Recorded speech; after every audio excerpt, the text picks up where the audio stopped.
Car सड़क पर अब भी तेज गति से दौड़ रही थी और संग्राम दंपति अपने बहू गीता और बेटे राहुल के साथ उस कार में खौफनाक खामोशी और अजीब से डर के साथ सफर कर रहे थे। सड़क पर अब भी दूर दूर तक कुछ दिखाई नहीं दे रहा था और जंगल था कि खत्म होने का नाम ही नहीं ले रहा था। ऐसा लग रहा था इस भयानक रात ने उस जंगल और सड़क को अपनी गिरफ्त में ले रखा था।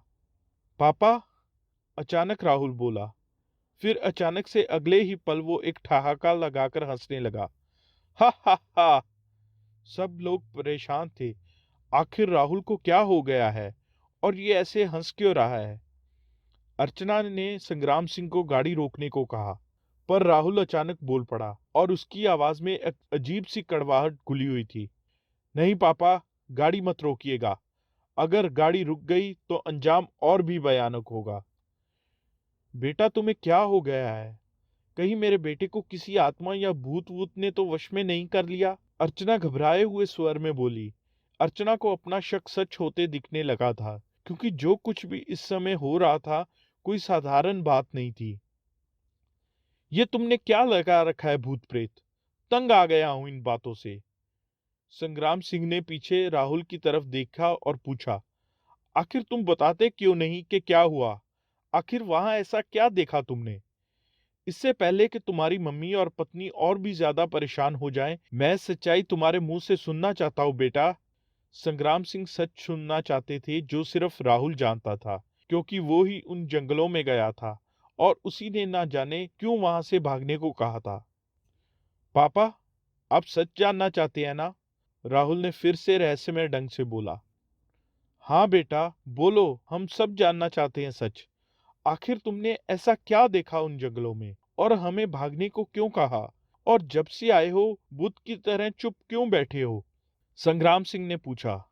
वो सोच रहे थे कि कहीं ना कहीं राहुल का पाला उन झाड़ियों में किसी जंगली जानवर से हुआ होगा, लेकिन राहुल ने जब अपना मुंह खोला तो वो शायद किसी और भी बात की तरफ इशारा करने लगा था। मम्मी, आप सही थी, उसने रूखी आवाज में धीरे से कहा। मम्मी सही थी? मतलब क्या सही थी? हुआ क्या, साफ शब्दों में कहो। संग्राम सिंह गुर्राए। मम्मी, आप सही थी, राहुल ने रट लगा रखी थी। राहुल की इस बात किसी को भी समझ में नहीं आ रही थी। क्या बुरा हुआ था और क्या होने वाला था? अब भी यह एक सवाल था सबके लिए, जिसका जवाब राहुल ही दे सकता था। सबका ध्यान राहुल की बातों में इस कदर उलझ रहा था जैसे उनके डर अपने साथ हुए उस छोटे से हादसे और एक्सीडेंट को भूल चुके थे, कुछ पल के लिए ही सही। अर्चना सामने वाली सीट पर बैठी हुई थी, पर उसकी नजर पीछे राहुल को देख रही थी। उसने मुड़कर राहुल का हाथ अपने हाथों में लिया और पूछा, बेटा, तुम्हारे पापा, मैं और गीता सब परेशान हैं। हम जानना चाहते हैं ऐसा क्या हुआ जिसके कारण तुम ये कहना चाहते हो कि मैं सही थी।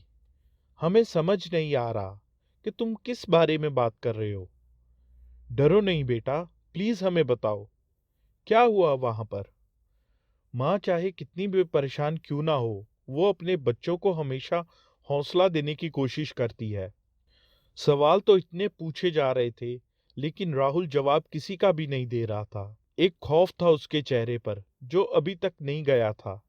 जाने क्यों अभी अचानक भागने का बोलने लगता और जब कुछ पूछा जाता तो खामोश हो जाता। वो किसी से नजरें नहीं मिला रहा था। गीता उसके बगल में बैठी उसके हाथों को पकड़े हुए थी। संग्राम सिंह अब भी उन काली सड़कों पर कार दौड़ा रहे थे और जैसे इन जंगलों से जल्दी अपनी कार को बाहर निकालना चाहते थे। अगले ही पल आखिरकार राहुल ने खौफ में समाये अपनी जबान खोला। मम्मी, पापा, गीता।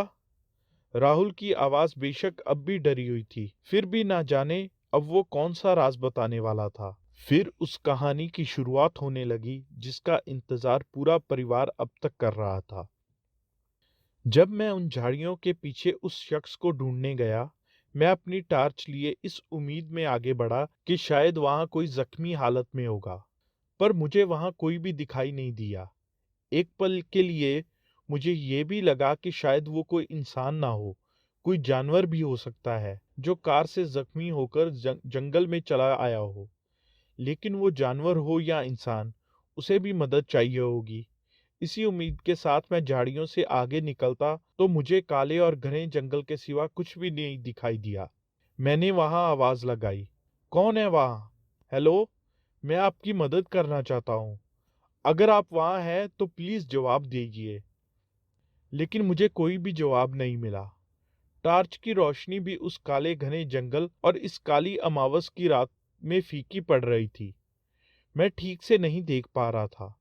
तभी थोड़ी देर की कोशिश के बाद जब मुझे यह एहसास हुआ कि वहां कोई भी नहीं है, और ये भी एहसास हो चुका था कि मैं किसी को ढूंढते हुए ना जाने किस मायावी से दिखने वाले भयानक जंगल में आ चुका हूँ, और साथ ही ये भी एहसास मेरे दिल को हो चुका था कि अगर कोई जानवर ही होता तो इतनी दूर जंगल में कैसे जख्मी हालत में आ सकता था। उसी एहसास के साथ मैं वापस आने के लिए मुड़ा ही था कि तभी कुछ हल्की सी आवाज मेरे कानों में आई। मैं पीछे मुड़ा पर वहां कोई भी नहीं था। मैंने फिर एक बार आवाज लगाई।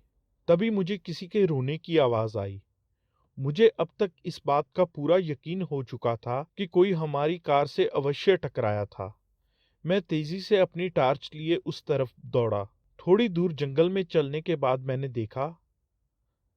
देखा, इतना कहते ही राहुल की आवाज में जैसे एक अजीब सा डर थरथरा रहा था, और आवाज जैसे रुक सी गई।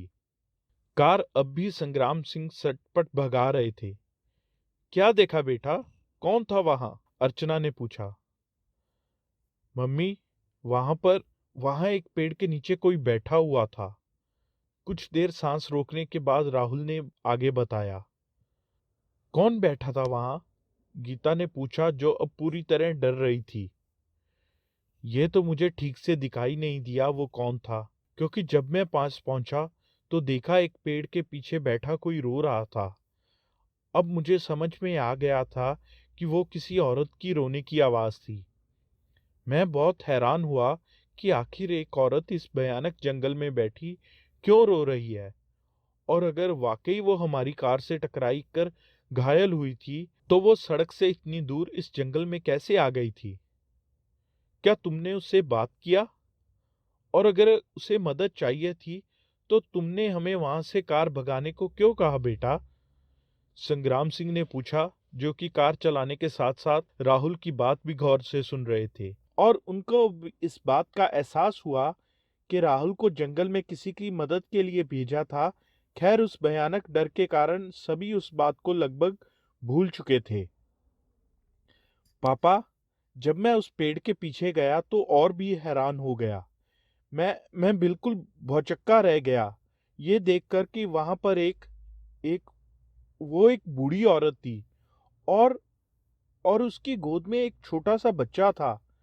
मैं उनके पास गया और देखा वो बच्चा बेहोश था, और जब मैंने टार्च से उसे देखा तो पता चला कि उसके सिर से खून आ रहा था। मैं बहुत घबराया। बच्चा बहुत ही मासूम लग रहा था, पर वो शायद बेहोश था। बूढ़ी औरत उसके माथे पर हाथ फेर रही थी। मैंने पूछा, अम्मा, मैं आपकी मदद के लिए आया हूँ। आप लोग इस सुनसान जंगल में कैसे? क्या आप लोग हमारी कार से टकराए थे? मैं आप लोगों की मदद करना चाहता हूँ।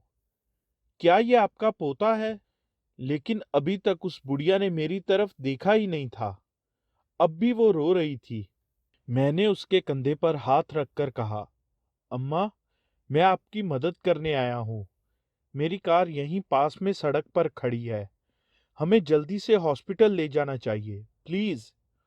पूरा जंगल एक अजीब सी आवाज से गूंज रहा था, जिसका अंदाजा लगाना मुश्किल था कि वो सब क्यों और क्या था। मैंने उससे बात करने की कोशिश कर रहा था, लेकिन वो जैसे मुझे देख ही नहीं रही थी, या मुझे जानबूझकर नजरअंदाज कर रही थी। जबकि मैं बड़ा हैरान था कि भला इस घने जंगल में कौन मदद नहीं चाहेगा। फिर आखिर ये बुढ़िया खामोश क्यों थी? तभी उसके रोने की आवाज खत्म हुई, और जैसे ऐसा लगा पूरा जंगल उसके रोने की आवाज के चुप होते ही एकदम शांत हो चुका था। यह पल इतना डरावना लग रहा था कि मैं अपने आप को बड़ी मुश्किल से संभाल रहा था।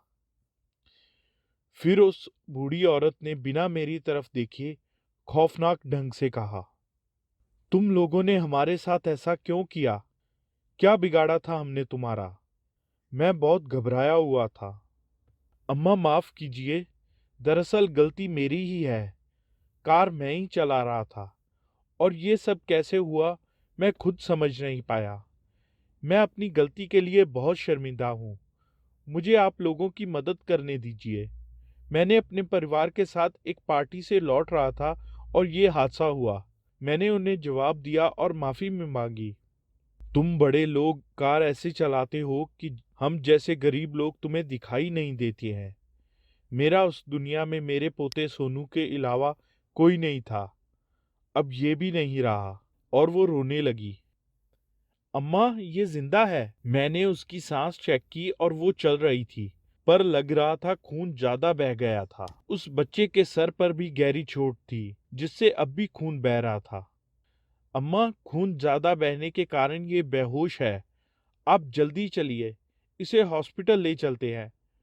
कुछ नहीं होगा इसको।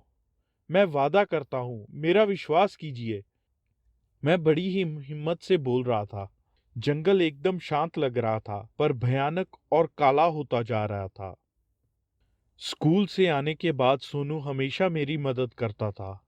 हम यही पास के एक गांव में रहते हैं। मैं गरीब हूँ, इसलिए जंगल से सूखी लकड़ियां चुनकर उसे शहर में बेचकर अपने सोनू और मेरा गुजारा करती थी।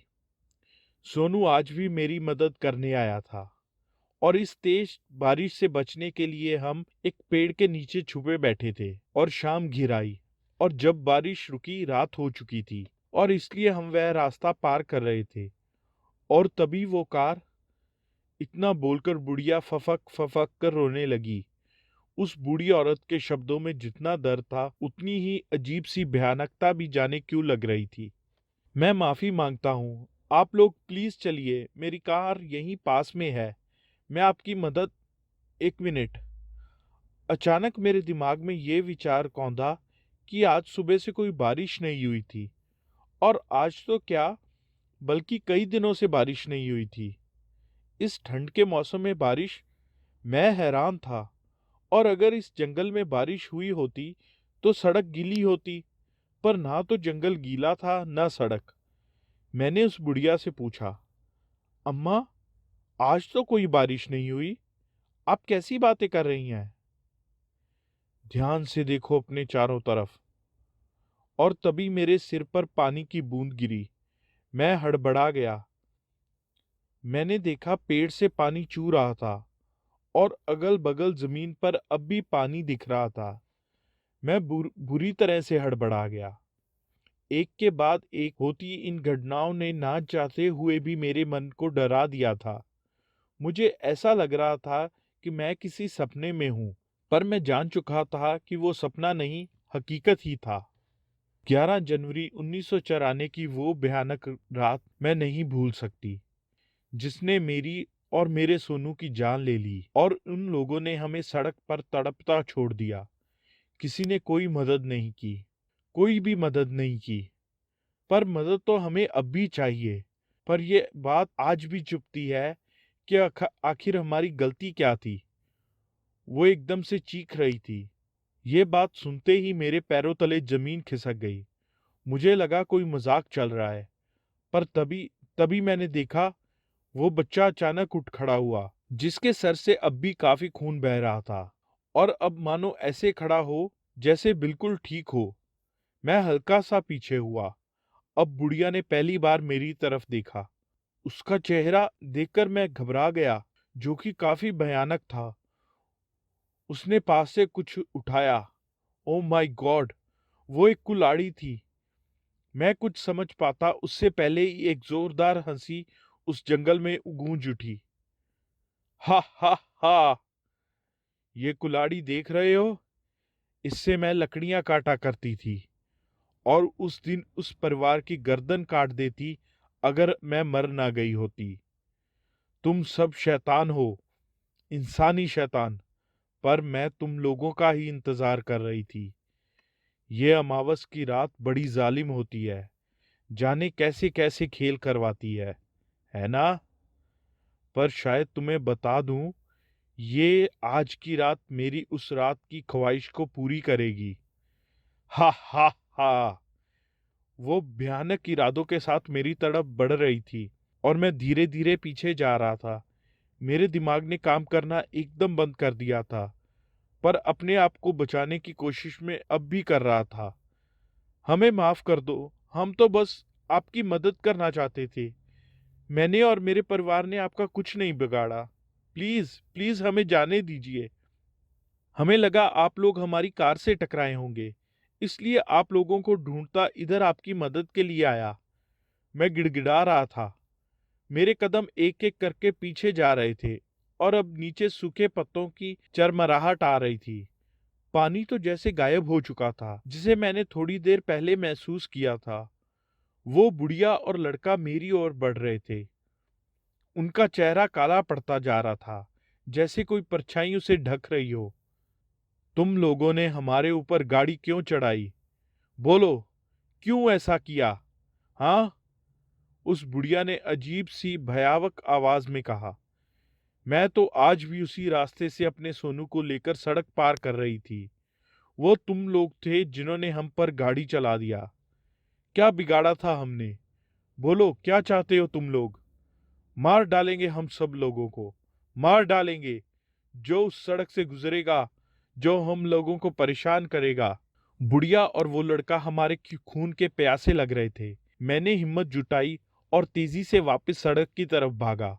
वो लोग मेरे पीछे आ रहे थे और उस बुढ़िया की कुल्हाड़ी घनी रात में ऐसे चमक रही थी मानो वो हमारी खून की प्यासी हो। इसके बाद कार में सन्नाटा छाया रहा। बस जब यही सब हुआ वहां पर। और मम्मी, आप सच कह रही थी, भूत प्रेत होते हैं और अमावस की रात वो अपना बदला लेने के लिए घूमते हैं और आज हम फंस गए हैं। कहते कहते राहुल रोने लगा। राहुल के इस वाक्य को सुनने के बाद कार में बैठे संग्राम फैमिली के तीनों सदस्य भयभीत हो चुके थे। राहुल, ये सब तू क्या बोल रहा है बेटा? अर्चना ने हैरानी से कहा। कार में बैठे संग्राम सिंह, अर्चना और गीता राहुल की इस कहानी से इतने हैरान थे कि वो लोग समझ नहीं पा रहे थे कि वो सच है या झूठ। और झूठ था भी तो राहुल ऐसी कहानियां क्यों बनाएगा? सच तो ये है कि भूतों पर विश्वास दो तरह के लोग करते हैं।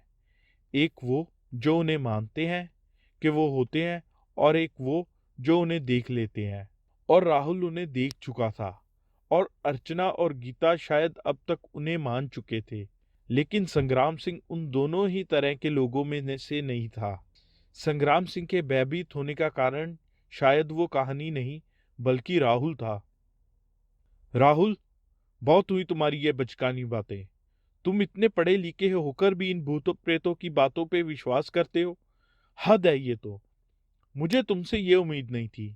गीता और अर्चना को तो मैं समझा नहीं सकता, पर प्लीज तुम तो ये फिजूल की बातें मत करो।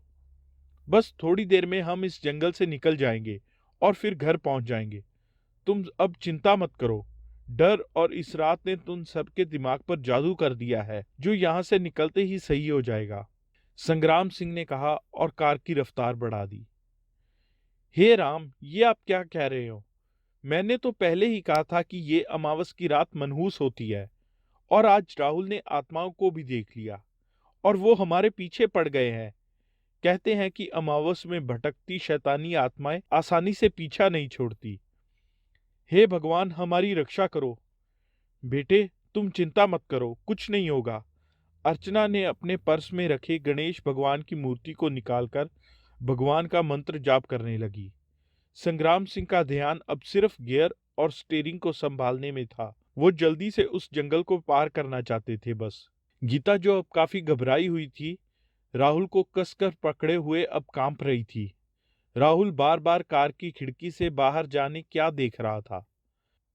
पापा, वो हमें यहां से निकलने नहीं देंगे। बकवास बंद करो राहुल, मुझे और कुछ भी नहीं सुनना है इस बारे में। पापा, आप पिछले आधे घंटे से कार ड्राइव कर रहे हैं। आपको नहीं लगता कि हमें अब तक ये छोटा सा जंगल पार कर जाना चाहिए था? और आप कहते हैं हम जंगल से बाहर निकलने वाले हैं। उन लोगों ने कहा था वो हमें यहाँ से जाने नहीं देंगे, किसी भी कीमत पर। चुप हो जाओ तुम लोग, संग्राम सिंह चिल्लाए। पापा, लेकिन राहुल सच कह रहा है। हम कब से इस जंगल में ही हैं, और ना तो अब तक ये सड़क खत्म हुई है और ना ही किसी भी दूसरी गाड़ी को आते जाते देखा। ऐसा लग रहा है जैसे हम इस जंगल और इस सड़क पर अकेले हैं। गीता ने अपने मन की बात व्यक्त की। कार में एक भयानक सन्नाटा छा गया। सड़क पर वाकई काला अंधेरा पैर पसारे बैठा था। सड़क वीरान थी और सड़क के किनारे बने जंगल जैसे उस भयानक रात की गवाही दे रहे थे। पापा, हम यहाँ फंस चुके हैं। निकलना नामुमकिन है। बेटा, ऐसा नहीं होगा। सब ठीक होगा, मुझे पूरा भरोसा है। संग्राम सिंह, जो अब किसी भी भूत प्रेत को मानने से इनकार कर रहे थे, जाने क्यों उनकी आवाज गवाही दे रही थी कि वो अब अपने बेटे की कही बातों को मानने लगे हैं। संग्राम सिंह को पसीना आने लगा था। शायद वो इस बात का एहसास अब कर रहे थे कि वाकई ये रास्ता खत्म नहीं हो रहा था, क्योंकि कार काफी समय से वो चला रहे थे। अब क्या होगा बेटा?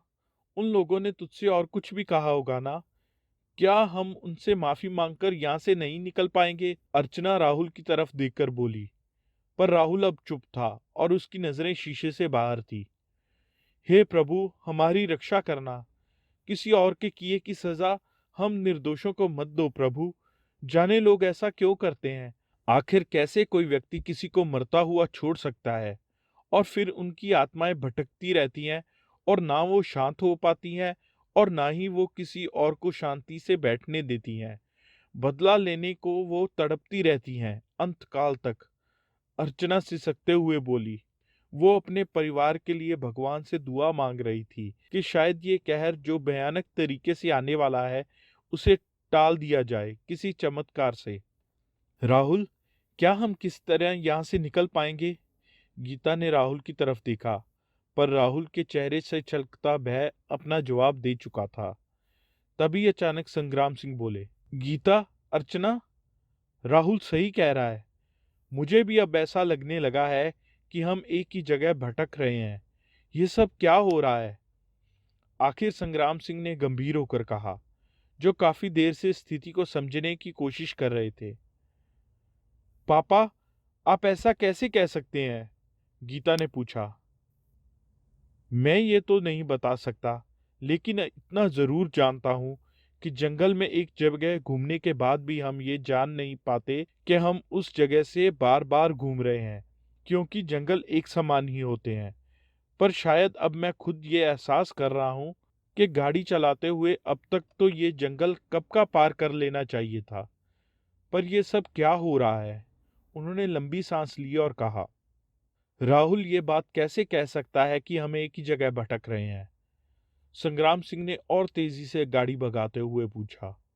राहुल चुपचाप था और अब भी खिड़की से बाहर ही देख रहा था।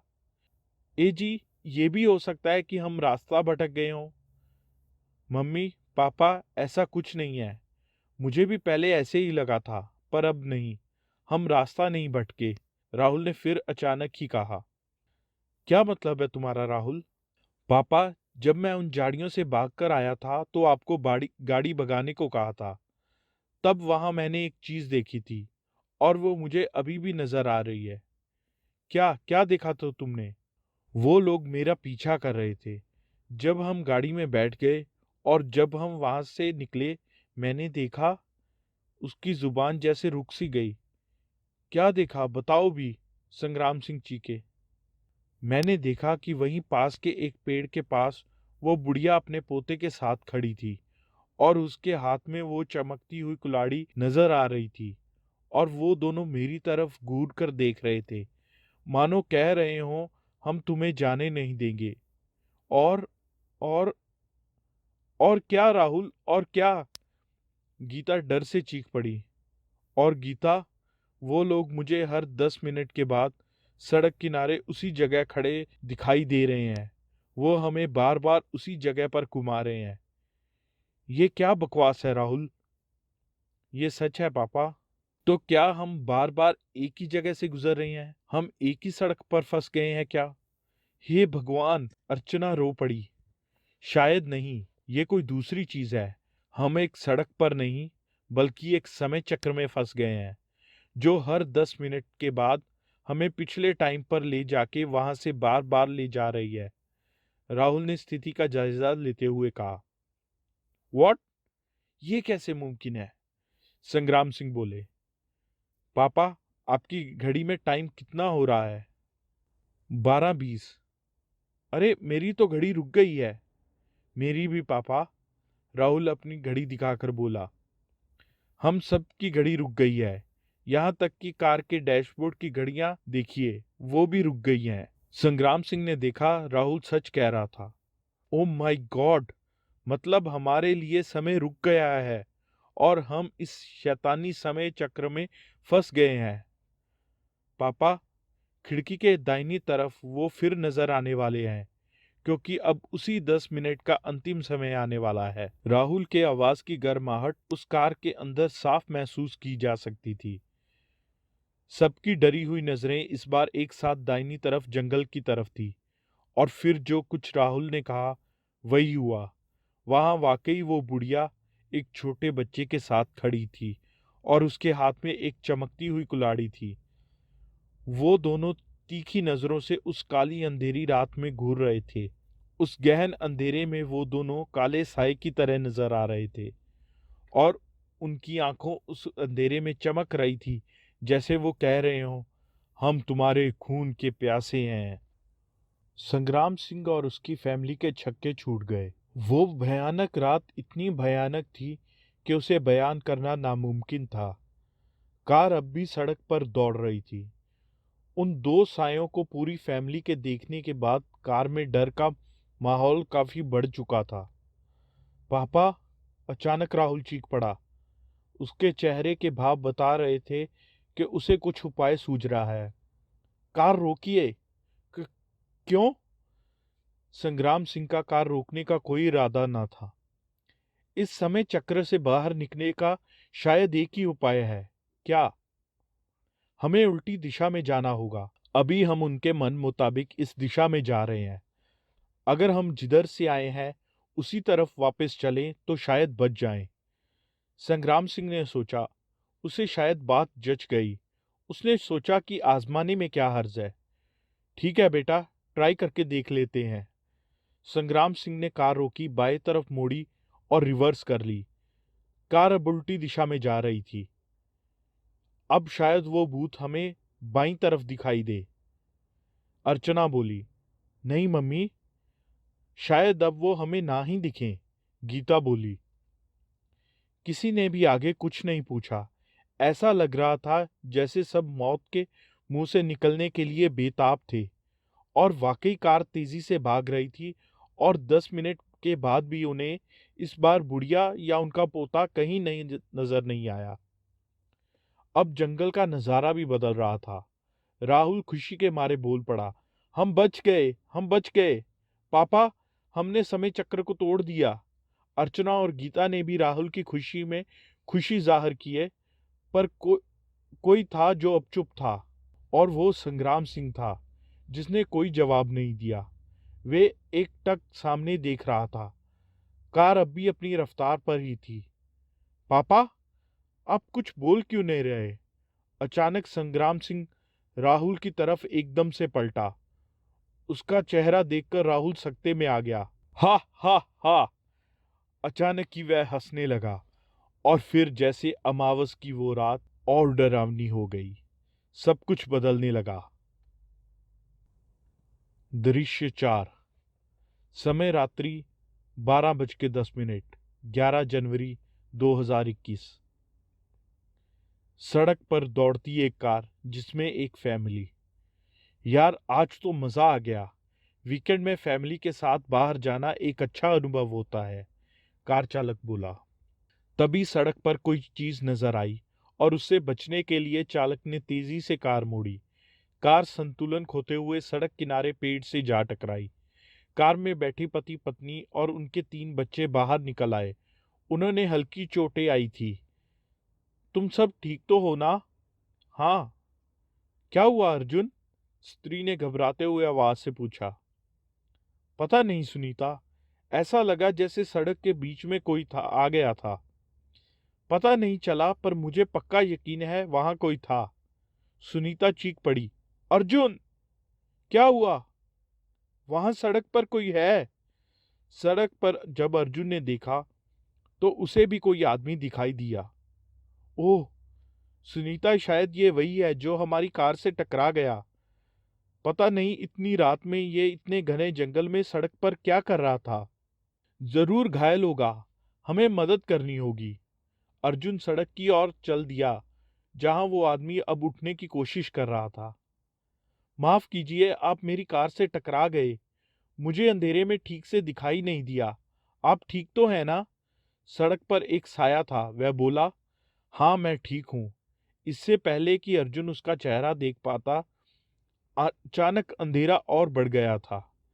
एकदम से चांद को बादलों ने जैसे ढक लिया था। आप इतनी रात में इस वीरान सड़क पर? कौन है आप? मैं मेजर संग्राम सिंह। दरअसल मेरी कार का एक्सीडेंट हो गया है। ओह, किधर है आपकी कार? थोड़ा सा आगे। मैं मदद के लिए ही आपकी कार रोकने का प्रयास कर रहा था। मैं शर्मिंदा हूँ, आज रात कुछ ज्यादा ही अंधेरा है। मुझे पता ही नहीं चला कि आप सड़क पर कब आए। कोई बात नहीं, आपने अगर वक्त रहते कार मोड़ी ना होती तो शायद और बुरा हो सकता था। वह दोनों चलते हुए सड़क पर थोड़ा आगे आ गए। अर्जुन ने देखा, ठीक उनकी कार की तरह संग्राम की कार भी सड़क किनारे एक पेड़ से टकराई हुई थी। वह उसके समीप पहुंचा। वहां का दृश्य देखकर उसका दिल दहल उठा। वह कार देखने में लग रहा था कि कई साल पहले ही जल चुकी थी। उसने कार में झांककर देखा। अंदर एक जवान लड़का लड़की और एक औरत थी। वह सब उसकी तरफ देख रहे थे। उनके चेहरे पर भयानक इरादे नजर आ रहे थे। वह बौखलाया हुआ पीछे पलटा। पीछे संग्राम सिंह एक कुल्हाड़ी लेकर खड़ा मुस्कुरा रहा था। तूने क्यों मुझ पर और मेरे परिवार पर गाड़ी चढ़ाई? मैं? अर्जुन लड़खड़ाता हुआ पीछे गिरा। तब तक पीछे से उसकी कार वहां आई, जिससे उसकी बीवी सुनीता चला रही थी। अर्जुन, जल्दी कार में बैठो, वह चीखी। उसे खतरा नजर आ गया था। अर, अर्जुन संभल कर उठा और पलक झपकते ही कार में घुस गया। अंदर उनके बच्चे सहमे हुए बैठे थे। सुनीता ने कार फुल स्पीड से आगे बढ़ा दी। संग्राम सड़क किनारे खड़ा उन्हें देख रहा था। उसके चेहरे पर रहस्यमयी मुस्कान थी। ये सब क्या हो रहा है अर्जुन? सुनीता, गाड़ी भगाती रहो, बोलो मत। पता नहीं वो कौन था और वो उसकी फैमिली, ये सब क्या हो रहा है, समझ नहीं आ रहा। अर्जुन डरा हुआ था। कार चलती रही। 5 मिनट बाद दोबारा उन्हें वही साया, यानी कि संग्राम सिंह सड़क पर दिखाई दिया। इस बार उसके साथ उसका पूरा परिवार भी खड़ा था। ये क्या हो रहा है अर्जुन? हम वापस उसी जगह कैसे पहुंच गए? ये सड़क क्या गोल है? मुझे समझ नहीं आ रहा, अर्जुन बोला। कुछ देर बाद फिर से वे उसी जगह से निकले। इस बार संग्राम सिंह के परिवार के साथ एक बूढ़ी औरत छोटे बच्चे के साथ दिखाई दी। उस बूढ़ी औरत के हाथ में भी एक कुल्हाड़ी थी। अंधेरा और भी गहरा हो चुका था। कहते हैं कि आज भी उस जंगल में ये सिलसिला जारी है और हर अमावस की रात आज भी उतनी भयानक चीजें लेकर आती है जिसका बयान कोई भी नहीं कर सकता। दी एंड।